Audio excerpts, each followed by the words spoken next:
जे खूबसूरती ए में हमरा बुझाइए, अब सबके नज़र नहीं पता, लेकिन जे खूबसूरती झाँपल तोपल में छै, जे खूबसूरती साड़ी पहिना में छै, उ खूबसूरती शायद वेस्टर्न कल्चर में नहीं छै।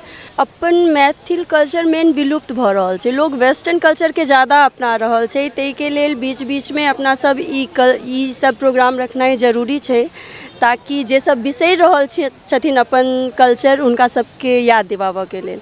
कैलाकि कितबो पढ़ि लिख लू, कितबो होशियार बन जाओ, कितबो ऊँचा पद पर चल जाओ, अपन संस्कृति नहीं बिसरऽ चाही, अपन संस्कृति हमेशा याद रखऽ के चाही।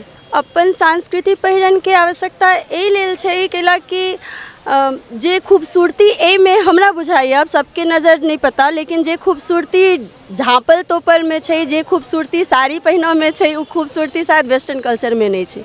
हालांकि ओहो बढ़िया छै, कोनो जरूरी नहीं छै ओकरो अगर तरीका से पहनू तो खराब नहीं लगे छै, ओहो बढ़िया लगे छै, लेकिन अपन कल्चर नहीं बिसरऽ चाही। समय समय पर अपन कल्चर के हमेशा यूज़ करऽ के चाही।